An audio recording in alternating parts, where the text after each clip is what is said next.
You struggling with your self-esteem and you're wondering, is there like just one thing I could change that could really help my relationship with myself? Well, today I'm going to share some of my experience to really improve my relationship with myself because it's not always been smooth and sometimes I have to pick myself up from it. And if you stay until the end, I have an extra special point for you then as well. Now, I've been someone through my life who's been in achiever mode. They've been like, go, go, go, go, go. Okay, we've had a setback, get on with it. Like, get up, get on my feet. Very sort of the masculine energy, as you call it, that kind of driver, smash skulls, that kind of energy, right? And I was doing it for so many years and I just wouldn't acknowledge how I felt. Maybe I had a setback in football and I was really upset about how I felt, or maybe I got dumped or at school, or maybe I got like just a setback in a job and I'd be a little bit like disappointed, disheartened, but I'd get up and then just go again. And I never really truly acknowledged how I felt.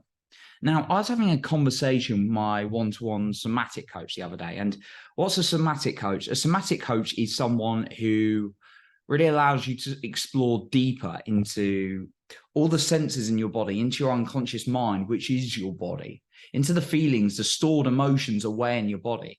So you can really start connecting with yourself and releasing and recognizing some of those negative emotions.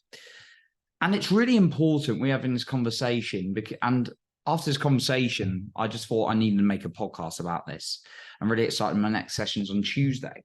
And I've done quite a lot of this somatic work. Somatic work can be in the form of through the breath work, which is super effective. It can also be through like music, can be through meditation and many different forms, conversation.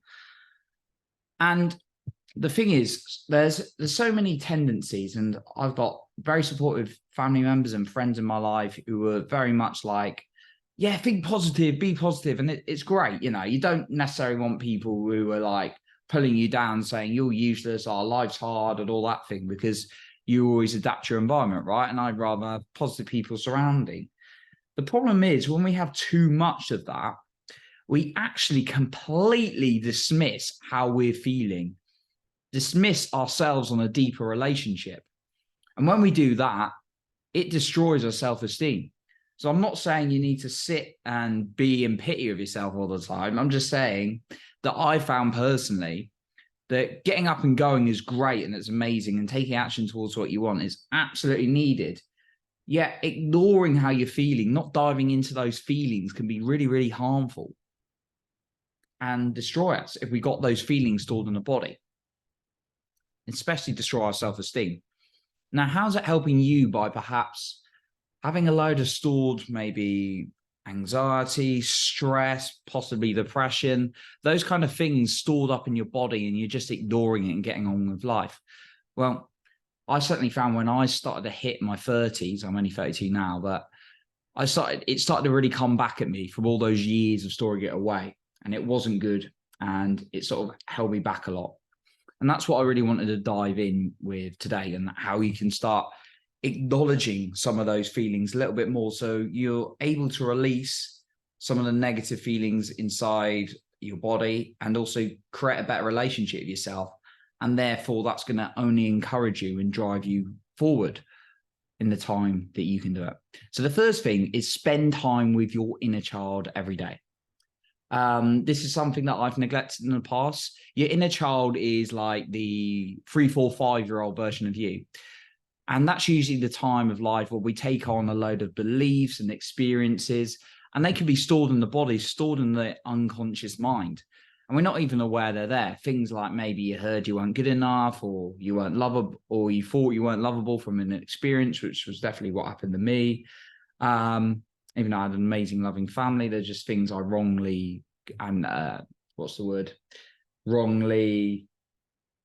perceived. So talk to your inner child, talk to that version of you who's that young, innocent child, because when you're kicking off, it's often that inner child that's kicking off. You logically, as the adult, know what to do. Yet most of our body is that experience from the inner child. Maybe we had a time when we were abandoned, maybe not intentionally, maybe we got lost in the supermarket, and that's stored with us. And that's the part of you that's getting upset and angry at someone who's like left you like somewhere in public, or maybe they're a bit late for your date or whatever. So start acknowledging your inner child, because that inner child is still in there and they need love. So even spend 5 minutes, get a picture of yourself when you're younger and look at yourself and give yourself that love. The second thing is to meditate. And there's all sorts of different forms of meditation. I've been on and off with meditation over the years, found what's worked, what hasn't. And there's music ones, there's guided ones, there's just breath work. Find something that really works for you. I quite like guided ones, but at the same time, taking in the words, but also focusing on an area of my body as well. And that's really going to allow you to feel some of the feelings and sit still, especially in this busy world. And another thing, if we're in this busy world and we're not sitting still with ourselves, we're ignoring ourselves, which is damaging our self-esteem as well. The third thing, it's similar, and maybe I could have combined this one, but this one is just sitting in silence with yourself. You could see that as a meditation as well. Just sitting in silence and going into your body. Notice how you're feeling in certain areas of your body. And actually, what's going on there? Don't try and get too logical about it. Just think, oh, feels like a lot of pain there. What's going on? What's that emotion that's perhaps been stored there? Maybe you had an incident where you were screamed at, like when you went to school. Maybe it's stored in your chest, and actually you're finding there's a lot of stress in your chest. And actually recognizing it's there, and perhaps a recent stressful event has led back to there. And I'm going to give you a bonus tip at the end that's, I think, is really going to speed up the process with all this as well, okay? And then the fourth one is just start writing it out. Speaking it out or writing out, whatever's best for you. Start acknowledging how you're feeling, because when you can do that and connect with yourself, that's going to allow you to express rather than suppress. When you suppress and keep emotions, it just damages your relationship with yourself and your self-esteem as a result. So my bonus point for you that I really want to share, that's really going to speed things up. And there's a couple of options. One, get yourself a one-to-one somatic coach like I've got, and that's super powerful. Definitely recommend that. You know, it's a worthwhile investment, in my opinion, to be able to sort your emotions and release things that's stopping you from being productive, making more money, living a happier life, having more relationships. For me personally, I think that's worth investing in rather than buying random objects or things I'm not going to use. So that would be my suggestion. The other suggestion is look up somatic breath work. And they do classes, they do a membership, and that you can do them online, or look up local classes where you can go and be part of a group. It's a bit cheaper than obviously a one-to-one, whereby you can be in classes and you can, there'll be a facilitator there that'll take you through some exercises so you can start releasing, connecting with yourself on a deeper level as well.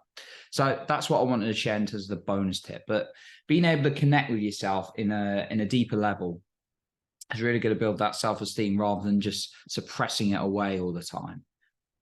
You need to move forward. We need to be positive, of course. Yeah, if we just ignore ourselves, that's only going to damage our relationship. And that's what I was talking to my coach about the other day, and I felt inclined to share with you.